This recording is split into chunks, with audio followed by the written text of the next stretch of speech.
پھر آپ نے مزید فرمایا یا قوم لا یجرمنکم شقاقی ان یصیبکم مثل ما اصاب قوم نوح او قوم ہود او قوم صالح، اے میری قوم تمہیں میری ضد یہ نہ کروا دے کہ تم پر جو پڑا تھا، یعنی تم میری ضد میں وہ نہ کر بیٹھو کہ تم پر وہ مصیبت آ جائے مثل ما اصاب قوم نوح، جو نوح علیہ السلام کی قوم کو آئی تھی، ہود علیہ السلام کی قوم کو آئی تھی، صالح علیہ السلام کی قوم کو آئی تھی، وما قوم لوط منکم ببعید، اور لوط علیہ السلام کی قوم تو کچھ تم سے دور نہیں ہے۔ اب آپ نے ان کو مثالیں دے کے سمجھایا کہ ٹھیک ہے میں تمہیں اچھائی کی بات کر رہا ہوں، تو اب میری ذاتی دشمنی پر آ گئے ہو، تو میری ذاتی دشمنی کی وجہ سے تم اس عذاب میں مبتلا نہ ہو جاؤ کہ جس عذاب نے نوح علیہ السلام کی قوم مبتلا ہوئی تھی، کیونکہ یہ لوگ ساری کی ساری باتیں جانتے تھے، کیونکہ انبیاء کی اولادیں تھیں، کیونکہ میں نے بتایا نا کہ یہ حضرت ابراہیم علیہ السلام ہی کی قوم کے لوگ ہیں۔ یہ شعیب علیہ السلام، میں نے بتایا کہ ابراہیم علیہ السلام کے پوتے پڑ پوتے یہ رشتہ دار ہیں، اور آپ اسی قوم میں سے تھے، تو ان قوم کو یہ ساری کی ساری باتیں معلوم تھیں،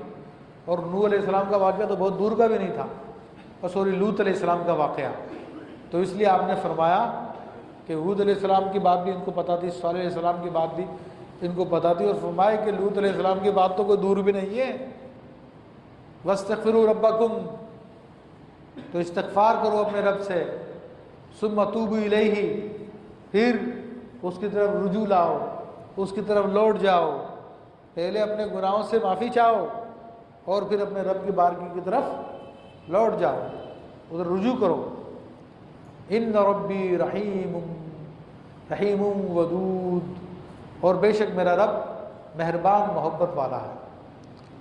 تو ان کو امیدیں بنا کے رکھی کہ تم نے میری اتنی مخالفت کر لی، مجھے برا بھلا بول لیا، سب کچھ کر لیا، لیکن پھر بھی تم توبہ کر لو، توبہ کر لو، استغفار کر لو،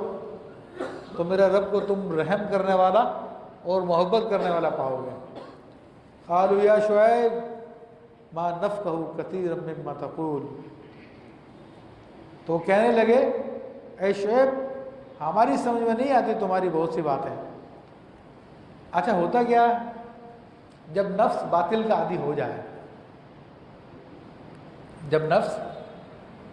باطل کا عادی ہو جائے تو حق بات کو قبول نہیں کرتا، یہ خاص بات ہے۔ یہ تو نبیوں کے ساتھ ہو رہا ہے، ورنہ آج بھی ہم دیکھتے ہیں، آج بھی ہم دیکھتے ہیں کہ بعض لوگ جب غلط کام کرنے لگتے ہیں ان کو ٹوکا جاتا ہے تو کہتے ہیں جناب تم تو ہمارے پیر صاحب کے بارے میں باتیں کرنے لگے ہو۔ اب جو لوگ کل نبی کے شہر کی محبت میں تڑپا کرتے تھے، آج جو ہے وہ باطل پرستوں کی جو ہے تعریفوں میں کلابیں ملا رہے ہیں تھوڑی سی دنیا کے واسطے، اور جب ان پہ طنز کیا جاتا کہ تو جی تم تو ہمارے پیروں کے بارے میں کہنے لگ گئے ہو، تو بات یہ ہے کہ ہم نے تو صحابہ کرام کو بھی حضور کی وجہ سے مانا ہے، ہم نے تو اہل بیت کرام کو بھی حضور صلی اللہ علیہ وسلم کی وجہ سے مانا ہے، ہم نے تو اولیاء اور پیروں کو بھی حضور کی وجہ سے مانا ہے،